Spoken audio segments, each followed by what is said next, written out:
अध्याय 1958 तीसरे युवा मास्टर की तलवारबाजी। बधाई हो, एल्डर लू। किसी के निवास में प्रवेश करते हुए डैन शियाओटियन भी बाहर चला गया।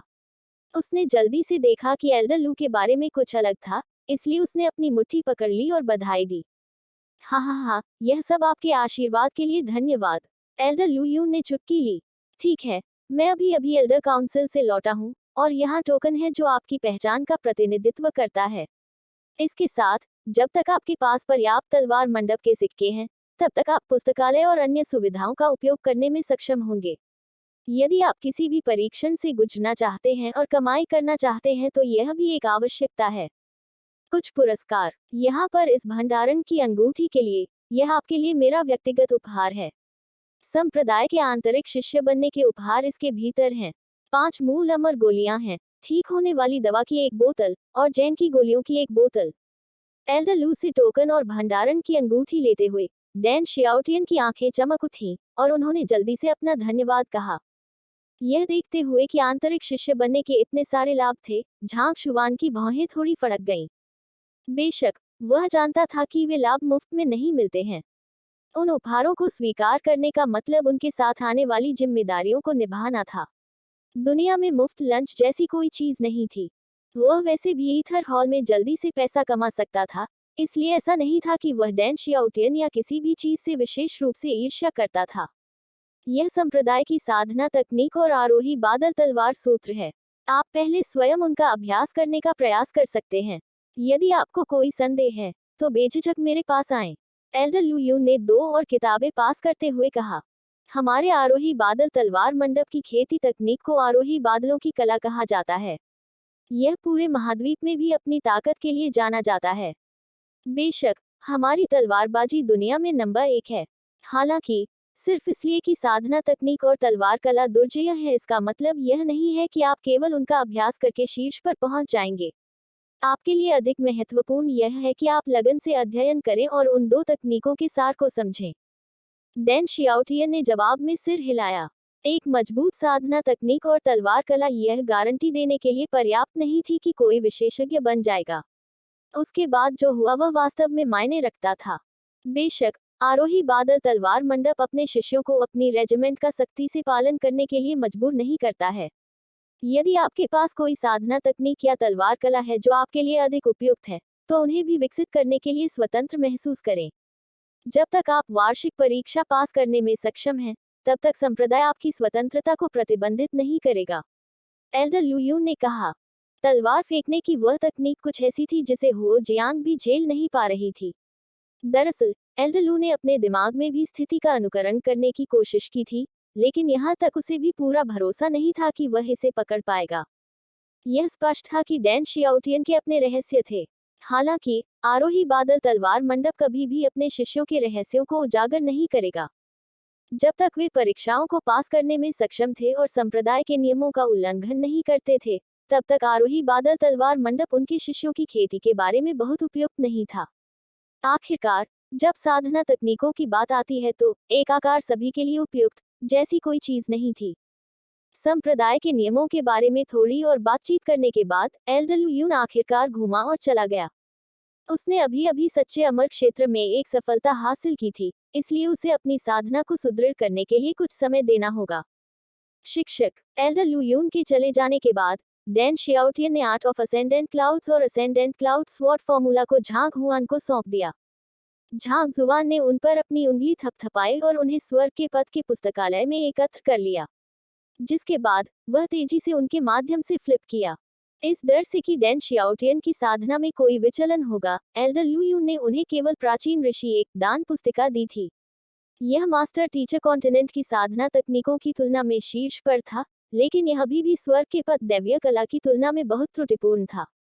झांग शुवान के विचार में इस क्षमता का कुछ भी खेती करने लायक नहीं था। जहां तक क्लाउड स्वॉर्ड फॉर्मूला का सवाल है, यह वास्तव में एक अच्छा कदम था, लेकिन अब तक जो उन्होंने समझा था, उसकी तुलना में यह कुछ भी नहीं था। अपनी साधना तकनीक के लिए आपको केवल वही अभ्यास करना चाहिए जो मैंने आपको दिया है। कोई बदलाव करने की जरूरत नहीं है। तलवार कला के लिए तलवार उछालने का अभ्यास जारी रखें। एक बार जब आपके पास जो है उसमें महारत हासिल कर लेंगे, तो मैं आपको अगला स्तर प्रदान करूंगा। झांग हुआन ने कहा। हाँ अध्यापक, डैन शियाओटियन ने आज्ञाकारी रूप से सिर हिलाया। दुनिया में ऐसा कोई नहीं था जिसका वह अपने शिक्षक से ज्यादा सम्मान करता हो। स्वाभाविक रूप से वह जो कुछ भी उसके शिक्षक ने उसे बताया वह करने के लिए तैयार था। जैसे ही झांग शुआन निवास छोड़ने वाला था, डैन शियाओटियन ने अचानक पूछा, ठीक है शिक्षक, आपने मुझे जो तलवार उछालने की तकनीक सिखाई उसका नाम क्या है? उसके शिक्षक ने उसे तकनीक सिखाई थी, लेकिन नाम उसके लिए एक रहस्य बना रहा। निश्चित रूप से वह इस तकनीक को स्वॉटॉस के रूप में संदर्भित नहीं कर सकता था, है ना? इस सवाल ने झांग शुआन को परेशान कर दिया। सच कहूं तो उन्होंने इस तकनीक को समय के साथ बनाया था, इसलिए उन्होंने इसका नामकरण करने में ज्यादा विचार नहीं किया। इस प्रकार उसके पास डैन शियातन के प्रश्न का उत्तर नहीं था। उन्होंने जवाब देने से पहले एक पल के लिए सोचा। चूंकि आप डैन कबीले के तीसरे युवा मास्टर हैं, तो चलिए इस कदम को थर्ड यंग मास्टर की तलवारबाजी कहते हैं। तीसरे युवा मास्टर की तलवारबाजी? यह नहीं चलेगा, यह बहुत उचित नहीं लगता, डैन शियाओटियन ने भौहों को हिलाते हुए उत्तर दिया। वह बहुत ही अचूक था। दुनिया में कौन इस तरह से अपनी स्वनिर्मित तलवारबाजी का नाम रखेगा? उल्लेख नहीं है, यह तकनीक उनके शिक्षक द्वारा बनाई गई थी, तो वे इसके लिए अपने नाम का उपयोग कैसे कर सकते थे? इसमें क्या अनुचित है? मैं तकनीक के नाम के बारे में ज्यादा चिंतित नहीं हूँ, इसलिए आप इसे अपनी इच्छानुसार कुछ भी कह सकते हैं। किसी भी मामले में मुझे लगता है कि थर्ड यंग मास्टर की तलवारबाजी ठीक लगती है। झांग जुबान ने आलसी होकर अपना हाथ लहराया। वह वास्तव में इस तरह के बारे में बहस करने के लिए परेशान नहीं हो सकता था। उनके पिता नामकरण में चूसते थे, अन्यथा उनका नाम झांग दियाओफे नहीं होता। किसी ऐसे व्यक्ति के रूप में जिसे वे जीन विरासत में मिले थे, यह स्पष्ट था कि वह कोई बेहतर नहीं होगा। यदि वह होता, तो वह अपनी तकनीकों का नामकरण स्वर्ग का पथ दिव्य कला, स्वर्ग का पथ तलवार कला, स्वर्ग का पथ स्वर्ण शरीर और इस तरह के नाम नहीं लेता। उनके उपनाम भी यांग हुआन, हुआन झांग, तियान्या और उन सभी निरर्थक नामों तक सीमित नहीं होते। तो ठीक है, यह देखकर कि उसके शिक्षक ने अपना मन बना लिया है, डैन शियाओटियन केवल उसके साथ जा सका। यह देखते हुए कि यह मामला सुलझ गया है, झांग हुआन बाहर निकलने ही वाला था कि उसे अचानक कुछ याद आया। डैन शियाओटियन की ओर मुड़ते हुए उन्होंने कहा, एक पल के लिए मुझे अपने आंतरिक शिष्य का टोकन दें। डैन शियाओटियन से टोकन प्राप्त करने के बाद झांग हुआन निवास से निकल गया और आंतरिक शिष्यों के पुस्तकालय के लिए दाहिनी ओर चला गया। पुस्तकालय एक घाटी में निर्मित मानव निर्मित मैदान पर स्थित था। यह एक राजसी मीनार थी जिसे झांग शुआन ने तब देखा जब वह आंतरिक शिष्यों के बाजार में जा रहा था। गंतव्य पर पहुंचने पर झांग हुआन ने अपना टोकन ओवरपास कर दिया। पुस्तकालय के बड़े प्रभारी ने भावपूर्ण ढंग से समझाने से पहले टोकन पर एक नजर डाली। 1 घंटे के लिए 2 तलवार मंडप सिक्के। आप इस अवधि के दौरान एक साधना तकनीक या युद्ध तकनीक का चयन कर सकते हैं और उसकी नकल कर सकते हैं। झांग हुआन ने कमरे में चलने से पहले 2 तलवार मंडप के सिक्कों को पार किया। आरोही बादल तलवार मंडप की वंशावली का पता कई हजार साल पहले लगाया जा सकता था। इस तरह के इतिहास के साथ आंतरिक शिष्यों का पुस्तकालय सभी प्रकार की तलवार कला और साधना तकनीक नियमावली से भरा हुआ था। एक त्वरित अनुमान के बाद झांग शुआन ने माना कि ऊंचे टॉवर के भीतर कई मिलियन किताबें थीं। कुछ कमरे ऐसे थे जहां शिष्य निजी तौर पर अपनी पुस्तकों को देखने के लिए प्रवेश कर सकते थे। चूंकि समय धन था, इसलिए अधिकांश शिष्य प्रवेश करने से पहले अपनी मनचाही पुस्तकों का चयन करते थे और जब वे अंदर थे तब सबसे तेज समय में इसकी सामग्री को कॉपी करते थे। जहां तक शुआन का सवाल है, उसे इतनी परेशानी से नहीं गुजरना पड़ा। उसे बस इतना करना था कि वह अपने चारों ओर की किताबों को देखे और अपने मन में खामियां बोले। हुला, ठीक उसी तरह किताबें तेजी से स्वर्ग के पथ के पुस्तकालय में एक भयावह दर से एकत्र की जा रही थी। इस बीच झांग शुआन ने यह देखकर राहत की सांस ली कि लाइब्रेरी ऑफ हेवेंस पाथ का पुस्तक संग्रह समारोह अभी भी ठीक काम कर रहा था। उन्हें डर था कि अजूर में प्रवेश करने के बाद लाइब्रेरी ऑफ हेवेंस पाथ के बारे में कुछ चीजें बदल सकती हैं, लेकिन ऐसा लग रहा था कि कुछ समय के लिए सब कुछ ठीक चल रहा था। वह पुस्तकालय के स्तरों पर चला गया और उन सभी पुस्तकों को एकत्र किया जिन पर उन्होंने अपनी नजर रखी थी। चूंकि यह आंतरिक शिष्यों का पुस्तकालय था, इसलिए उपलब्ध अधिकांश साधना तकनीक और युद्ध तकनीक नियमावली प्राचीन ऋषि स्तरीय थी। वहां कोई छद्मामर तकनीक नहीं थी। इसके अलावा उनमें से ज्यादातर प्राचीन ऋषि एक दान के बारे में थे। प्राचीन ऋषि में प्रत्येक बढ़ते दायरे के साथ उपलब्ध पुस्तकों की मात्रा में तेजी से कमी आई। झांग हुआन वर्तमान में प्राचीन ऋषि चार दान आयाम शटरा दायरे के प्राथमिक चरण में थे, इसलिए इससे कोई फर्क नहीं पड़ता था कि उन्होंने पहले की पुस्तकों के माध्यम से ब्राउज किया था या नहीं। सभी उपलब्ध पुस्तकों को इकट्ठा करने में उन्हें लगभग 4 घंटे लगे, जिसके बाद वह पुस्तकालय से बाहर चला गया और अपने निवास पर लौटने से पहले 8 तलवार मंडप के सिक्कों का भुगतान किया। ठीक है, अब मेरे लिए एक सफलता हासिल करने का समय आ गया है। आवश्यक साधना तकनीकों को एकत्र करने के बाद उनकी रुकी हुई साधना को थोड़ा आगे बढ़ने का समय आ गया था। वह अपनी चेतना को स्वर्ग के पथ के पुस्तकालय में निर्देशित करने से पहले पार किए हुए पैरों के साथ बिस्तर पर बैठ गया। उन्होंने जल्दी से सभी प्राचीन ऋषि चार दान साधना तकनीक नियमावली को एक साथ इकट्ठा किया। संकलित करें। पुस्तकों को एक साथ जोड़कर एक नया प्राचीन ऋषि चार दान खेती तकनीक मैनुअल बनाया गया। झांग जुवान ने सामग्री को ब्राउज करने के लिए जल्दी से किताब खोली और एक क्षण बाद उसने राहत की सांस ली। जैसा कि उन्होंने आशा की थी, संकलित मैनुअल स्वर्ग का पथ स्तरीय था। अपनी कलाई की एक झिलमिलाहट के साथ उन्होंने शेष 7 मूल अमर गोलियां निकाली और उनमें से एक को निगल लिया। गुगुगु समृद्ध आध्यात्मिक ऊर्जा तुरंत झांग शुवान के शरीर में प्रवेश कर गई। उन्होंने अपने जेनकी को नए संकलित heaven path divine art manual के अनुसार चलाया। तत्सत्स जैसे जैसे आध्यात्मिक ऊर्जा झेंगी में परिवर्तित हुई, उसकी शक्ति बढ़ती गई और उसकी झेंकी और अधिक सघन होती गई। बूम! कुछ समय बाद एक जोरदार चर्चा हुई क्योंकि उन्होंने डायमेंशन शटरा दायरे के मध्यवर्ती चरण में सफलतापूर्वक सफलता हासिल की। इस प्रकार उन्होंने कुछ और गोलियां निगलना जारी रखा और अपनी साधना को आगे बढ़ाते रहे। क्या मूल अमर गोली की प्रभावशीलता कमजोर हो रही है? आधे घंटे से भी कम समय के बाद झांग जुवान की खेती डायमेंशन शटर दायरे के उन्नत चरण में पहुंच गई।